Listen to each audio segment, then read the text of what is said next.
I have always been a man who values order, structure, and control. In my work as an architectural designer, I manage every millimeter, every stress point, to ensure stability. I applied the same rigid standards to my home life with my wife, Sarah, and our 2-year-old daughter, Mia. It was this need for stability that prompted us to finally sit down and write our will about a year ago. We knew, as every parent knows, that the plan must be perfect. Our primary guardian would be Sarah's father, a steady, loving man despite his various health conditions. But we needed a reliable backup. That spot, with immense discomfort I tried to ignore, fell to my parents, Carol and Richard. Found out my mother was using drugs while babysitting my daughter and even cut her hair without permission. So my wife and I decided to remove them from our will as backup guardians. But what they did next left us completely speechless. My mother, Carol, was 51, and over the course of the last few years, her behavior had been steadily declining. It started subtly, maybe a renewed interest in going out with friends, but it escalated into something embarrassing and concerning. She had begun acting like she was still in her 20s, partying every weekend, and instigating nasty arguments with my siblings. I had tried to rationalize it away. I called it empty nest syndrome, a predictable reaction to her children growing up. But the truth was heavier. My father, Richard, had always quietly maintained that Carol was an alcoholic when I was growing up, a shadow that had seemingly returned with a vengeance, now coupled with illegal substance use. The weekend this foundation of uneasy trust finally began to crumble started like any other. It was a Friday night, and Carol had been out partying. The next morning, a Saturday, she was scheduled to watch Mia while Sarah and I had a few hours of much-needed time alone. I remember dropping Mia off at their house. Carol was in a surprisingly chipper mood, almost unnaturally bright, which I dismissed as leftover adrenaline from the night before. She did not tell us she was not sober, and I was so focused on getting out the door that I did not press her. I had simply hoped for the best, a familiar pattern in dealing with my mother. It was my fear of confrontation, my desperate need for familial approval, that caused me to avoid asking the hard questions. That avoidance, I would soon realize, was a critical failure in my duty to protect my daughter. When I returned to pick Mia up, I felt a vague sense of unease that instantly turned cold. Carol was talking to me, trying to make small talk, but then she said it. It was a casual confession, delivered with a misplaced giggle, like she was talking about a funny movie. "Oh yeah," she said, adjusting her sweater, "I had a fun time last night. I got to do Coca-Cola." The air thickened. My heart pounded against my ribs. The drug use itself was shocking, but the casual mention of it, while handing me my 2-year-old, was a profound and immediate violation. She was essentially admitting she had been impaired just hours before watching our child. I managed to remain calm, an effort that cost me dearly. I explained to her, in a voice that was too quiet, too tight, that we would have preferred she tell us. We would have simply stayed home or found someone else, someone sober. I told her that if she ever watched Mia while under the influence again, she would not be able to have her alone. It was a clear, though measured, warning. I thought that would be the worst of it. I was wrong. The real damage, the tangible, visible violation, was waiting for us at home. The first crack in my foundation of denial came not with a bang, but with a casual confession at the kitchen door. However, the true shock was waiting for us back home. I had dropped Mia off at Carol and Richard's place with a quiet, lingering anxiety, then picked her up with the sharp, sickening realization that my mother had been actively using illegal substances just before or during her time with our daughter. I had issued my warning, but I still felt passive and compromised. I was the one who was supposed to be protective, yet I had let my desire for an easy life and my struggle for my mother's approval override my judgment. Sarah, though, had no such internal compromise. As soon as we stepped back into our quiet, ordered home, she gasped. "Jay," she said, her voice sharp with disbelief. What did she do to Mia's hair? I looked closer at Maya, who was happily babbling on the floor, seemingly oblivious. Her hair had been nose-length, fine and soft. Now, she had micro bangs, cut unevenly across her forehead. It wasn't just a trim. A significant portion of her hair was gone. Did you notice this when you picked her up? Sarah demanded, her eyes wide with fury. I hadn't. I had been so consumed by Carol's reckless admission of substance use that the haircut had registered only as a vague change in silhouette. I called Carol immediately, handing the phone to Sarah. Carol simply feigned ignorance, claiming she didn't realize first haircuts were a thing, and insisted she hadn't taken off much. The lie was immediately obvious. Mia had gone from having a cute, choppy toddler cut to looking like a startled cartoon character. But the actual haircut was secondary to the chilling context. Sarah and I looked at each other, the same terrifying thought passing between us. Carol had done this while likely under the influence of alcohol or still reeling from a night of illegal drug use. She had taken scissors, a sharp, pointed object, and placed them close to our 2-year-old's eyes while she was in a state of compromised judgment. It pushed Sarah over the edge. She was livid, and rightfully so. The argument that erupted was not between Sarah and Carol, but between Sarah and me. You let her off with a warning after she admitted doing cocaine. And now she's done this, putting scissors near our daughter's eyes while she's high on God knows what. Sarah paced, her anxiety manifesting as pure rage. This isn't just about hair, Jay, this is about recklessness and disrespect. She knew we wouldn't want this. I knew Sarah was right. Intellectually, I knew it was inexcusable. But the old, ingrained defense mechanism kicked in. I immediately tried to deflect the blame, protect my mother, and restore the uncomfortable peace I craved. It's just hair, Sarah. It grows back. Maybe Richard did it, I mumbled, trying desperately to push the responsibility away from Carol. Don't lie to me. You know it was her. And why are you defending her? She just risked our daughter's vision because her hair was bothering her. Sarah spat the word out. The moment I confront your mother, you try to shield her. You're choosing her feelings over our daughter's safety. Her accusation hit me like a physical blow. It was my deepest, most shameful internal conflict laid bare. I hated conflict, and the idea of truly disappointing my mother, of forcing that severing, felt like tearing a piece of my own past away. I tried to say I was just being reasonable, but my voice lacked conviction. The argument raged until exhaustion forced a truce, but the issue remained, a gaping wound in our marriage, and Carol knew it. She had won this round, and she began to bring it up frequently, mocking the incident with a smirk on her face whenever she saw me. She knew exactly how to needle me, how to use my conflict avoidance against me. I had successfully managed to defend my mother, but in the process, I had created a sharp, painful fissure between myself and the one person I was actually supposed to be protecting. That was the cost of my silence. And it was too high a price.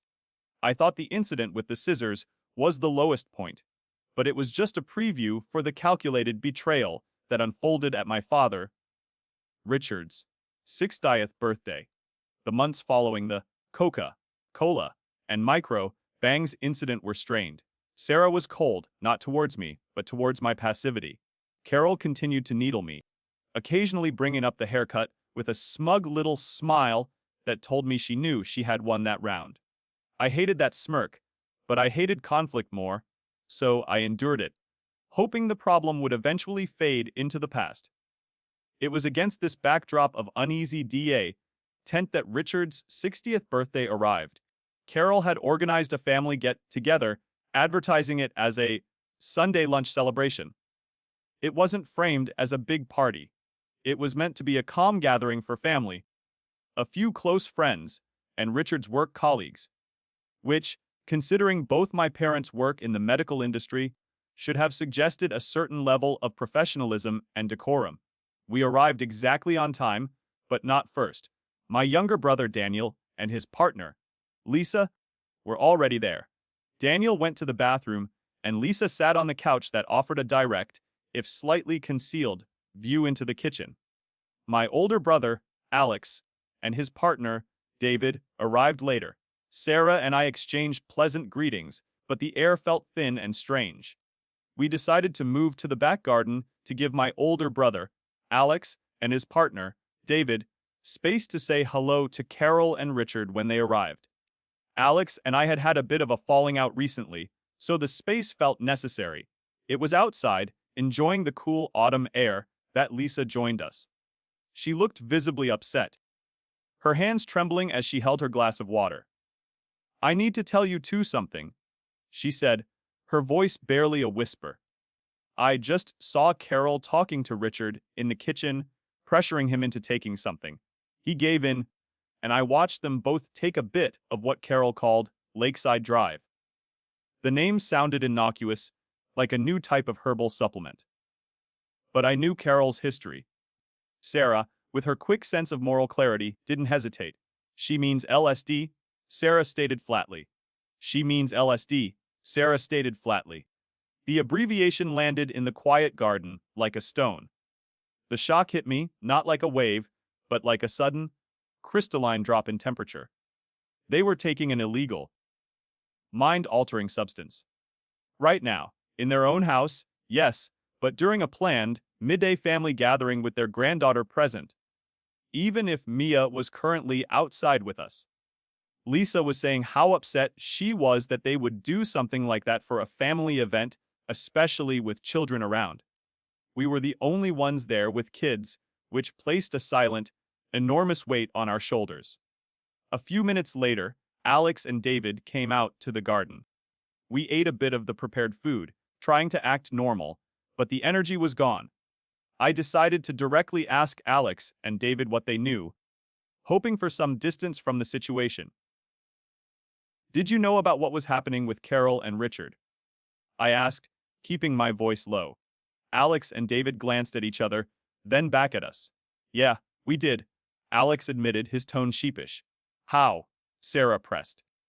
They immediately tried to change the subject, mentioning the weather, then work. But after a little while longer of tense silence and probing, the real betrayal spilled out. Alex confessed that Carol had specifically told them what she and Richard were doing. And, worse, that she had instructed them not to tell me and Sarah that she and Richard weren't sober. I stood there, feeling the full, shocking force of the calculated disrespect. It wasn't an accident. It wasn't a casual slip, up like the Coca-Cola incident. This was evidence of malice and calculation. They had conspired to hide their actions from the parents of the only child present. They knew we had an issue with substance use, to the extent that they specifically named us as the people who must be kept in the dark. And Carol had known about my falling out with Alex. She was likely banking on the fact that we might not talk, or that Alex would keep the secret out of spite or discomfort. My internal conflict, my perpetual desire to find an excuse for her, was suffocated by this cold, hard evidence. My loyalty was not just misplaced. It was being used as a shield for active, knowing betrayal.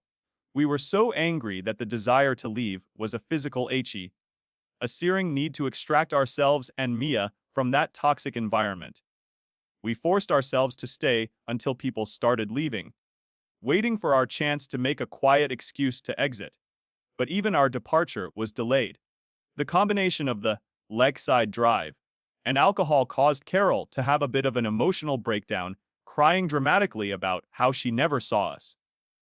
It was a performance, a final attempt to invoke guilt. But the guilt was gone, replaced by a crystalline, cold realization. Richard and Carol had not only broken our trust, they had actively worked to undermine our parental authority and disrespect our core wishes. The decision was now non-negotiable. We were going to remove them from our will. That night, we didn't sleep. The cold, hard evidence of their disrespect solidified the impossible decision we now faced. The betrayal at the birthday party, the clear act of conspiring to hide illegal substance use from us, was the final straw. It removed all my excuses for my mother's behavior and replaced them with a resolute anger. The passivity I had always relied on was no longer an option. We saw our lawyer on Monday. The meeting was strictly professional, which was probably the only way I could handle the profound emotional grief that was sinking in. It was a funeral for a relationship, for the hope that my parents could be stable caregivers. I sat there, trying to explain the escalating situation, the substance use, the haircut, the specific instruction to hide the lakeside drive from us. Sarah spoke clearly, articulating the facts, while I mostly just nodded, still reeling from the gravity of what we were doing. We need to remove them as backup guardians, Sarah told the lawyer. The trust is gone, completely. Our lawyer, a woman named Eleanor, was empathetic and direct. We discussed the complications of naming Sarah's mother, who lived overseas. That was the main question Eleanor had. Did we want Maya to move to their country, or were Sarah's parents willing to move to ours? Sarah and I had already discussed this.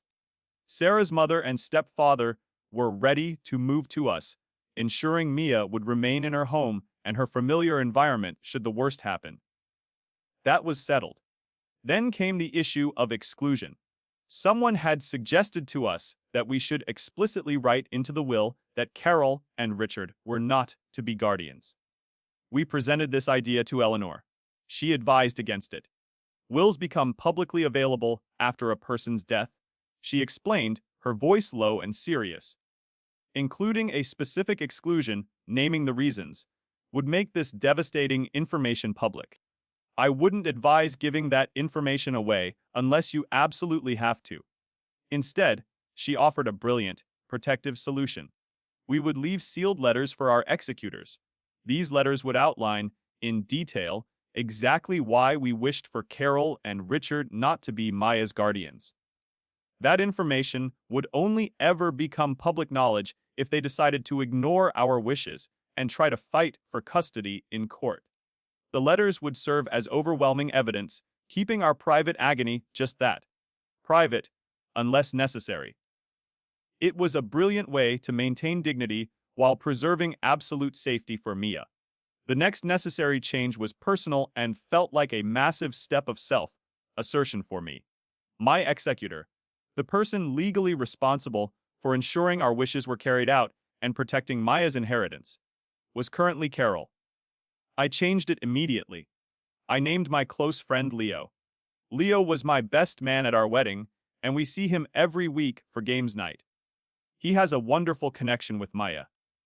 She was born the same day his own mother passed away, and he often said her birth gave him a profound sense of hope in a very dark time. I knew Leo would execute our wishes without emotional bias, ensuring Mia was in a safe and stable home, shielded from the drama we were leaving behind. I felt a profound, heavy sadness throughout the process. I was grieving the loss of my family's stability and the knowledge that my own mother was such a threat. But Sarah kept telling me how to word my thoughts, reminding me that this was the definitive, non-negotiable step toward protecting Mia. It had been so easy for Carol to gaslight me, to make me think I was overreacting. But sitting in that lawyer's office, talking about the cold, hard, legal facts of custody and betrayal, all those fears vanished. Eleanor's unbiased, professional confirmation that we were acting in Maya's best interest was the weight lifted off my shoulders. I had finally prioritized my daughter over my own lifelong struggle for my mother's approval. The legal battle was won. Now, the emotional confrontation was all that remained. Carol and Richard still had not contacted us. It had been over a week. Carol usually called every few days to check in. I suspected Alex must have mentioned our anger after the party. They were likely employing a classic passive strategy, wait out my anger, assume it would blow over, and hope I would forget. But this time, I wouldn't. The boundary was set, legally and emotionally. I was done waiting. 3 weeks of silence taught me that Carol wouldn't apologize. She would wait until I was weak. The dreaded phone call came during dinner. I was honestly surprised it took her that long. Normally, Carol would ring me every few days, but the silence had been absolute, a sign that she knew we were angry, and she was betting on my natural tendency toward conflict avoidance to make the problem go away. The call was from Carol, and her tone was immediately light and breezy, as if no incident had ever occurred. She asked if she could have Mia next week, explaining that it was her friend's son's birthday, and she wanted to take Mia. Sarah and I exchanged a quick look. We were in the middle of eating, so I told her I would call her back in a few minutes. We finished dinner, and I had Sarah's father watch Mia while we went into a separate room. I felt a surge of nervous energy. This was it. The conversation where I had to state the definitive boundary. I started the conversation with firm clarity. Carol, I won't be comfortable with you having Mia unsupervised right now. To my astonishment, she responded immediately. Oh, I understand, sweetie. No questions asked. It was too easy, too quick, and it made my skin crawl. She was trying to bypass the conversation and move straight into the future, ignoring the past. I pressed on. We need to talk about what happened at Richard's birthday. We didn't appreciate the drug use, and we know you specifically told Alex and David not to tell us. The manipulation started instantly. She tried to explain it away, adopting a tone of injured innocence. Well, it's not something we wanted broadcast to all the guests. We just figured you wouldn't care since we weren't responsible for Mia that day. Then why mention us by name, Carol? I asked, sticking to the facts. Why not just say, don't tell anyone? You knew we had a problem with it, and you tried to hide it from us specifically. She finally confessed, her voice thick with self-pity. I didn't want you to know because you judge us. We didn't want any big reactions from you. She continued talking in rapid, confusing loops, trying to frame me as the villain. She claimed I was being selfish. She argued that what did I expect when going to a party, and that clearly Sarah and I were the ones with the problem because they could do what they wanted in their own house. We have no issue with what you do in your house, Carol, I said, trying to maintain my composure. The issue is you did it, and then you tried to hide it from us, knowing we wouldn't be okay with it. We don't want to be around it, and we definitely don't want Maya around it. She immediately tried a comparison trap. She brought up Sarah's grandmother, who is an alcoholic, arguing that we were fine with Mia being around her. That was a lie. We actively limited Mia's contact with her great-grandmother for that exact reason, but Carol didn't know that detail, and she was desperate for any form of moral equivalence. Then she moved to outright mockery. She said if we were such prudes, she would steer clear of anything questionable or addictive. She started by mentioning wine, then doubled down. Wait, she said, her voice dripping with sarcasm. Coffee has caffeine. Caffeine is addictive. Better steer clear of that, too. J. I felt the control I had fought so hard for begin to slip. Her words were looping, nonsensical, and designed purely to make me question my own sanity. I could feel the self-doubt, my internal conflict, creeping back in, clouding my judgment. Was I overreacting? Was she right? This was the core dilemma of my personal journey. Laid bare by her relentless attack, this was the moment where my need to maintain peace battled directly against the absolute safety of my child. I was speechless, paralyzed by her manipulative arguments. Found out my mother was using drugs while babysitting my daughter, and even cut her hair without permission. So my wife and I decided to remove them from our will as backup guardians. But what they did next left us completely speechless. I realized in that moment that she was actively fulfilling the prophecy of that phrase, trying to make me so psychologically disoriented that I couldn't speak, couldn't react. Then, Carol moved to her ultimate leverage point. She started talking about paying for Maya's swim classes, a small monetary contribution she usually made. It was a thinly veiled attempt to assert power and ownership over our decisions. Before I could form a response, Sarah stepped in, her face set with cold determination. Okay, thanks, Carol, Sarah said, her voice cutting clean through the manipulation. You no longer need to worry about that. It's not going to be a point you can manipulate. She had spotted the leverage attempt immediately, and she eliminated it. Carol tried to backtrack, claiming she was just showing she cared. But the damage was done. The line had been crossed, and Sarah was not letting her retreat. I saw the familiar look of defeat cross my face, the sign I was about to retreat. My mother's manipulative tactics had worked. I was mentally exhausted and ready to accept any peace she offered, even if it meant betraying my own convictions. Sarah saw it too. She saw me crumble under the pressure of choosing loyalty over clarity. That's when she took the phone and broke. I watched Sarah's face transform.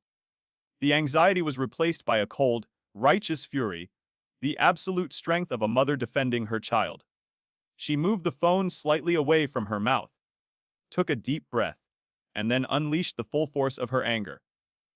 What the hell is wrong with you, Carol?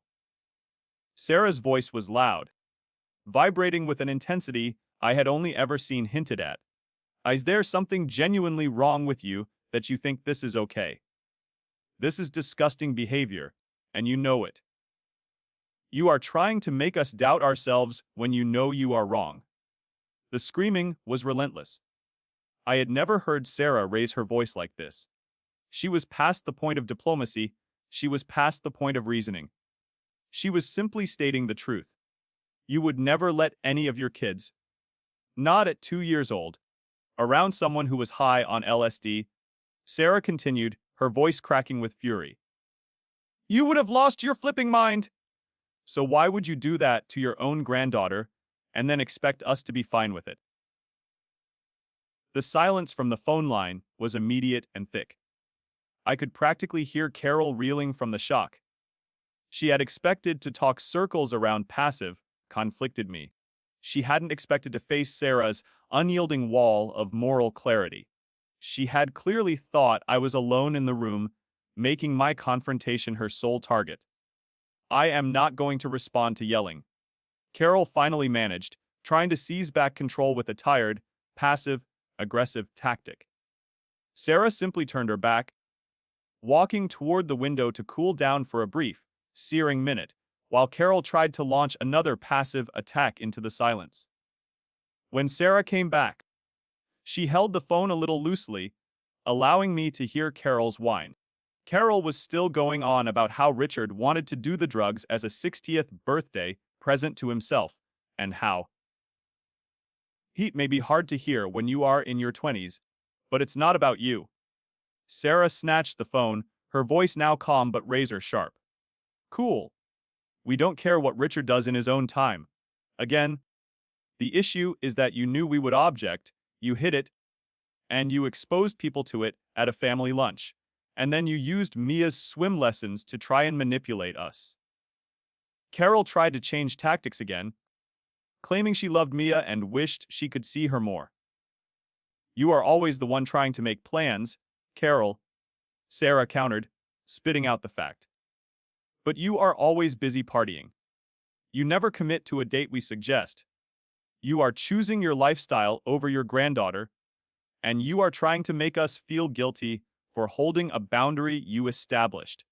The call continued, fueled entirely by Carol's attempts to make excuses, use emotional blackmail, and manipulate me into thinking that our reaction was the true problem. Every time I tried to jump in to support Sarah, Carol would make comments about Sarah being too involved, trying to fracture our unified front. What did she actually expect? This was my family, my wife standing up for my conflicted self, and my 2-year-old daughter whose safety was on the line. You sound hysterical and jealous, Carol hissed into the phone. I sound like a parent, Sarah retorted, her voice dropping lower, full of steel. And I do not feel guilty. We are acting in the absolute best interest of our daughter. We changed the will for a reason, Carol. We do not trust you.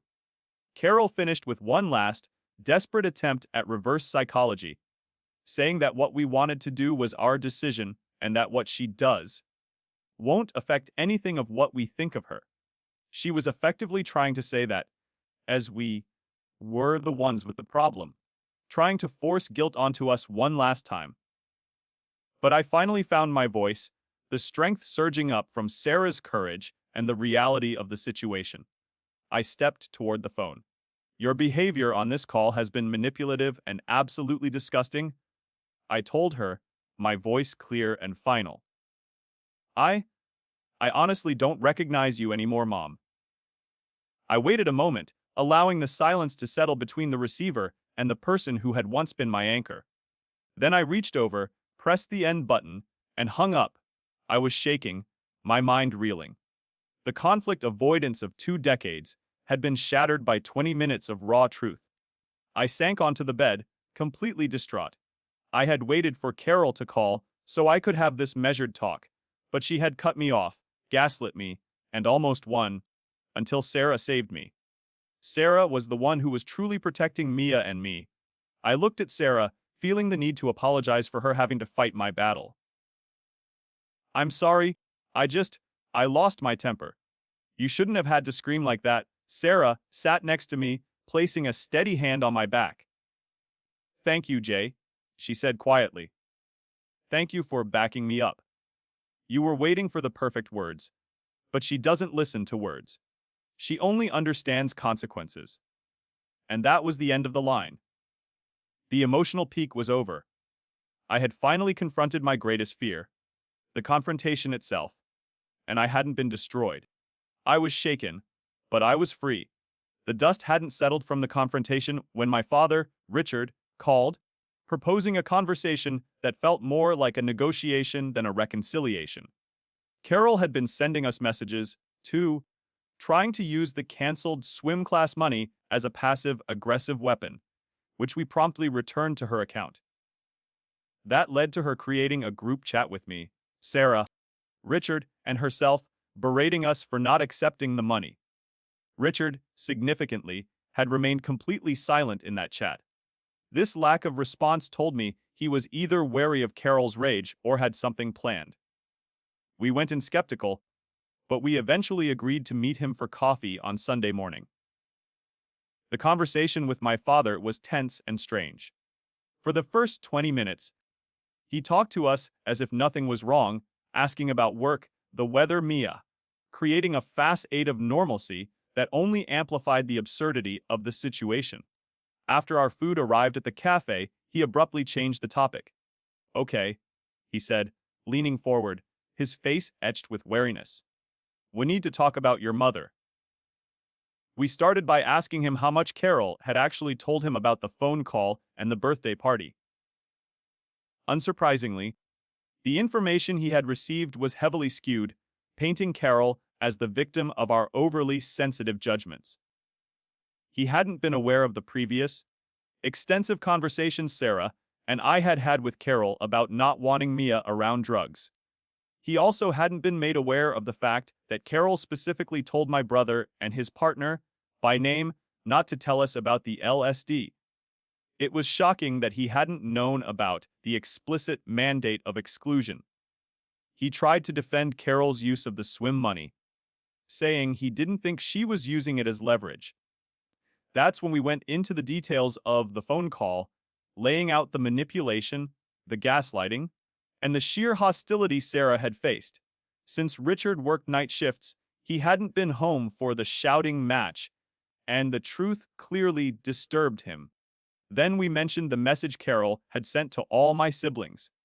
It was a paranoid, self-pitying message outlining that Carol couldn't trust any of them to keep secrets to themselves, and that now none of them could trust what she says because she was never going to be truly honest again. That message is proof, Dad, I told him, looking him straight in the eye. The biggest issue isn't the drugs. It's the consistent, blatant lack of respect for our wishes, the lying, and the total lack of remorse for the whole situation. He started with the familiar excuses. Carol had a hard life. She had an addictive personality. She was struggling. But as we kept recounting her calculated actions, he slowed. The excuses got weaker. He began to agree that her behavior had been completely inexcusable. Eventually, Richard pushed past the apologies and got to his real motivation. He was trying to broker a truce for his own sake. "What will it take for us to let Carol have Mia again?" he asked, looking defeated. He was openly asking us to build a bridge for his sake, because he was the one who had to put up with Carol's persistent whining and emotional turmoil at home. "She broke our trust, Dad," Sarah said firmly. "She can't even admit she has a problem. Until there is some kind of breakthrough in her life, she will not be having Mia alone. You can still see her, with us present, at a neutral location. That's the boundary." He pushed back. "What if I'm there? I can keep an eye on Carol." "That wouldn't be fair to you," I said, shaking my head. "Knowing her, she would convince you to leave for an hour or two. We would be asking you to choose between your wife and your son's wishes. And we can't trust her assurances, Dad. She's already proven they hold no weight." The conversation took a bizarre, unexpected turn. Richard steered it in a strange direction, asking if we knew about Carol's sexuality. I was stunned. I mentioned what my sister had said once, during one of Carol's drunken rants, about Carol's best girlfriend's name coming up. I admitted we dismissed it as drunken gossip because, frankly, we didn't care what Carol did in consensual situations. Richard nodded slowly, as if confirming what I was saying. He then went on to say that Carol had been unfaithful to him, and that was why he no longer wore his wedding band. I wasn't sure why he brought up the infidelity. Was he looking for sympathy? On further reflection, I realized it was his twisted way of saying, "I don't trust her either, but I still put up with her. And you should, too." Sarah explained to him, carefully, that while Carol had been unfaithful to us in a different way, betraying our sacred trust regarding our child, we shared his feeling. There would always be a sense of doubt about whether she was actually being honest or just saying what we wanted to hear. By the end of our conversation, he seemed like he fully understood the situation, what we were upset about, and what Carol had been doing. We were pleasantly surprised to have him on our side, though I noted he never actually apologized for his part in the drug use.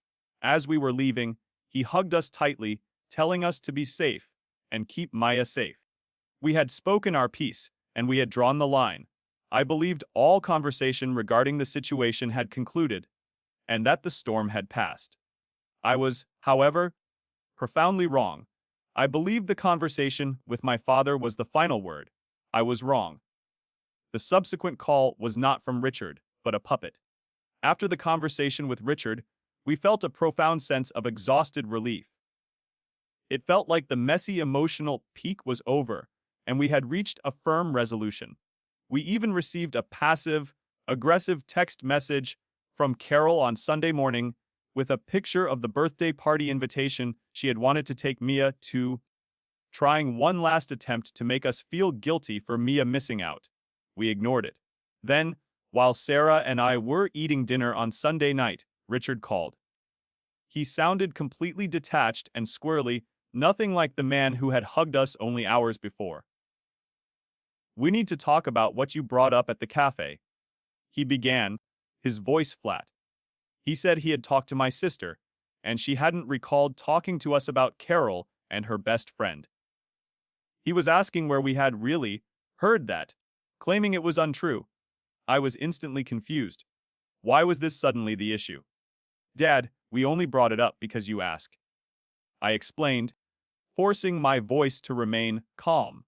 "It wasn't something we ever spread around. And when we mentioned it earlier, you were acting as if you were confirming what we were saying, as if you knew." This line of conversation led him to, well, clearly there's been a lack of open, honest communication, and we just need to bridge the issue and get back to normal. I realized what was happening. I could hear a muffled voice in the background, a distinct, high-pitched murmur that could only be Carol. He was being coached, word for word, in real time. The focus had completely shifted away from their drug use and the betrayal to an obscure, years-old gossip item and the vague concept of poor communication. I asked him directly, "Dad, how does an old rumor about Carol's private life have anything to do with why we are upset right now?" He didn't have a good response. He instead launched into a tangent about how it was unfair that we would judge them for what they do when we don't judge Sarah's parents for the decisions they make. He brought up an incident from over 3 years ago, before Mia was even born, when Sarah's father had driven home after having a bit of wine with dinner. Richard didn't know the facts, that Sarah's dad had been eating all day and didn't drink as much as Sarah's stepmother because he knew he had to drive. But he used the example anyway, trying to create a moral equivalence that wasn't there. Then he steered to an even more ridiculous point, arguing we should judge Sarah's mother because she hadn't gotten the COVID vaccine. That puzzled me completely. We aren't anti-vax, but the entire argument was so desperate and non sequitur that it was painful. Sarah finally stepped in, her voice low and wary, but clear. "Richard, you are completely missing our point, likely on purpose. We are not judging you for what you want to do in your own time. We are upset about the blatant disrespect for our boundaries and the betrayal of trust. We cannot trust you with Maya." As soon as Sarah finished speaking, Richard said, in a cold, final tone, "Well, just to let you know, we've changed all the locks on the house, and only your mother and I will have the key." He paused, and I could hear the background murmur get louder, prompting him. "And since we're no longer going to be looking after our granddaughter, we don't need any of her things at our house, so you can organize a time with us for you to come retrieve them." The line went dead quiet. They had essentially fired themselves. I was shocked, not by the action, but by the manner. They had forced a final, definitive severing, and they had done it via proxy, using locks and discarded possessions as their weapons. I took a deep breath. "That's fine, Dad," I said, my voice steady. "We can do that if you want us to." The conversation ended quite promptly after that. The entire call, Richard sounded distant, almost drugged, again. He was about as comprehensible as he had been when he'd taken the LSD at his birthday party, making me think he was likely high or drunk again. But the details didn't matter anymore. Carol and Richard had chosen their lifestyle over their relationship with us, and in doing so, they provided us with the absolute closure we needed. They had ensured we would never have to worry about them as guardians again. My internal conflict was finally resolved. I was no longer fighting between loyalty and safety. My parents had made the choice for me, and I was free to focus solely on my family. The fear of confrontation was gone, replaced by a calm, resolute acceptance. We were simply hoping that retrieving Mia's things would be the last, drama-free chapter of this painful saga. Our new focus was simple: keeping Mia safe, stable, and shielded from the mess they left behind.